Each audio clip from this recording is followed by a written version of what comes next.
కొత్త పార్టీ పెట్టి కవిత నిలిచి గెలిచేనా? తండ్రి బాటలోనే పయనిస్తూ టీఆర్ఎస్ తరహాలోనే పేరుండేలా పక్కా ప్లాన్.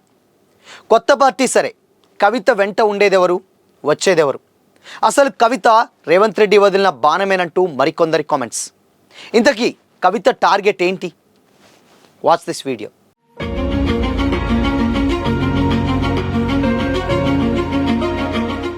నమస్తే, వెల్కమ్ టు దిశ టీవీ. రాష్ట్రంలో మరో రాజకీయ పార్టీ పురుడు పోసుకున్నది. తెలంగాణ ప్రజా జాగృతి టీపీజే పేరుతో మాజీ ఎమ్మెల్సీ కల్వకుంట్ల కవిత పార్టీని ఏర్పాటు చేయనున్నారు. ఎన్నికల సంఘం వద్ద రిజిస్ట్రేషన్ కోసం దరఖాస్తు సైతం చేసుకున్నారు. త్వరలో ఎన్నికల సంఘం గుర్తింపు వస్తుందని అంచనా వేస్తున్నట్లుగా సమాచారం. ఈ నేపథ్యంలో హైదరాబాద్ శివార్లో కవిత తన పార్టీ ఎజెండాను ప్రకటించనున్నారు. రాష్ట్రంలో తెలంగాణ రాష్ట్ర సమితిని ఏప్రిల్ 27న ప్రారంభించారు. ఈ నేపథ్యంలో తెలంగాణ పేరుతో అదే ఏప్రిల్ నెలలో 27కు దగ్గరగా ఉండేలా 25న కవిత పార్టీని ప్రకటించనున్నారు. దీంతో కవిత పలు అంశాల్లో తన తండ్రి బాటలోనే పయనిస్తున్నట్లుగా రాజకీయ విశ్లేషకులు అంచనా వేస్తున్నారు. తెలంగాణ రాష్ట్రంగా ఏర్పడక ముందు ఆ తర్వాత అనేక పార్టీలు రాష్ట్రంలో పుట్టుకొచ్చాయి. అందులో కొన్ని కాలగర్భంలో కలిసిపోయాయి, కొన్ని మాత్రం నామమాత్రంగానే ఉన్నాయి. మాజీ మంత్రి దేవేందర్ గౌడ్ నవ తెలంగాణ, సినీ నటి విజయశాంతి తల్లి తెలంగాణ పార్టీ, మాజీ మంత్రి స్వర్గీయ పి ఇంద్రారెడ్డి జై తెలంగాణ, తెలంగాణ ప్రజా సమితి పేరుతో భూపతి కృష్ణమూర్తి, తెలంగాణ సాధన సమితి పేరుతో ఆల నరేంద్ర, ప్రజారాజ్యం పార్టీతో చిరంజీవి, లోక్సత్తా పార్టీతో జయప్రకాష్ నారాయణ, మన పార్టీ పేరుతో కాసాని జ్ఞానేశ్వర్, తెలంగాణ జనసమితిని ప్రొఫెసర్ కోదండరామ్, తెలంగాణ విమోచన సమితి పేరుతో కపిలవాయి దిలీప్ కుమార్, గాదయ్యన్నయ్య విప్రకాష్లు ప్రారంభించారు. ఇలా అనేక పార్టీలు రాష్ట్రంలో స్థాపించినా అవి నిలవలేకపోయాయి, నామమాత్రంగానే మారిపోయాయి. ఆ తర్వాత పార్టీలు స్థాపించినటువంటి టైంలో ఉన్నటువంటి పరిస్థితుల నేపథ్యంలో ప్రజలు వాటిని ఆదరించలేదు.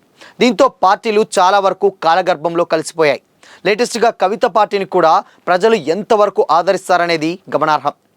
కవిత స్థాపిస్తున్నటువంటి పార్టీ ప్రాంతీయ పార్టీగా ఉండనుంది. ఇప్పటికే బీఆర్ఎస్, కాంగ్రెస్, బీజేపీ రాష్ట్రంలో బలంగా ఉన్నాయి.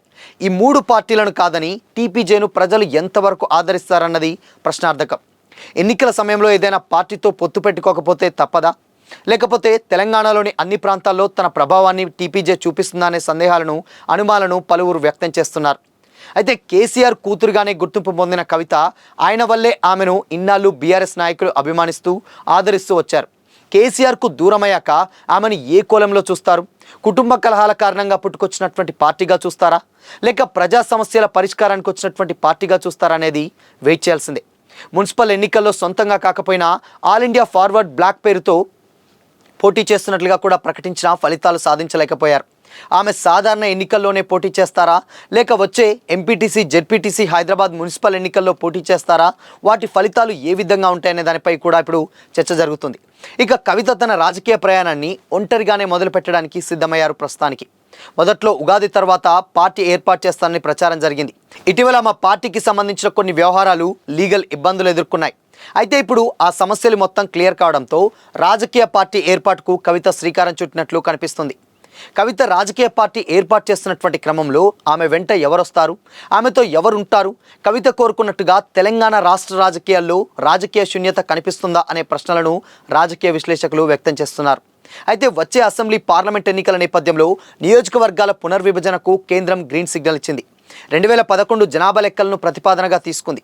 అంతేకాదు, మహిళలకు 33% రిజర్వేషన్ కల్పిస్తామని కేంద్రం స్పష్టం చేసిన నేపథ్యంలో కవిత ఏర్పాటు చేయబోయేటువంటి పార్టీపై అందరి ఆసక్తి నెలకొంది. గతంలో కవిత మహిళా రిజర్వేషన్ బిల్లు ఏర్పాటు చేయాలని, మహిళలకు రిజర్వేషన్లు కల్పించాలని ఉద్యమాలు చేశారు. ఢిల్లీలో జంతర్ మంతర్ వద్ద దీక్షలు సైతం కూడా చేశారు. ప్రస్తుతం ఆమె ఏర్పాటు చేయబోయేటువంటి పార్టీకి అధ్యక్షురాలుగా ఉన్నటువంటి నేపథ్యంలో మహిళలకు ఆమె పెద్దపీట వేసే అవకాశం కనిపిస్తుంది. ఇప్పటికే కవిత చేపట్టేటువంటి ప్రతి ధర్నా, నిరసన కార్యక్రమంలో ఆడవాళ్లు ఎక్కువగా కనిపిస్తున్నారు. పైగా రాజకీయాల్లోకి ఆడవాళ్లు రావాలని కవిత చాలా సంవత్సరాల నుంచే కోరుతున్నారు. అయితే తన పార్టీ నుంచి ఎక్కువగా ఆడవాళ్లకు అవకాశం కల్పించి మహిళా సాధికారతను చేతుల్లో చూపిస్తారని కూడా తెలుస్తుందని రాజకీయ విశ్లేషకులు చెబుతున్నారు. ఇక గతంలో లిక్కర్ కుంభకోణంలో ఆరోపణలు ఎదుర్కొని ఆ తర్వాత కోర్టు ద్వారా ఉపశమనం పొందిన కవిత ఇప్పుడు క్లీన్ ఇమేజ్ సాధించారు.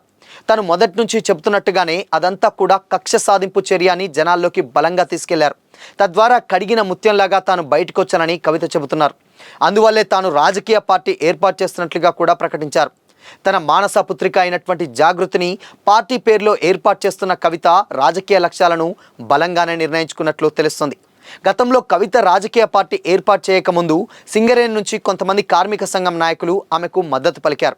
ఆమెతో కలిసి ప్రయాణం చేస్తామని కూడా ప్రకటించారు. ఇక ఇటీవల కవిత తెలంగాణ రాష్ట్ర వ్యాప్తంగా పర్యటించినప్పుడు కొంతమంది నాయకులు ఆమెను కలిశారు.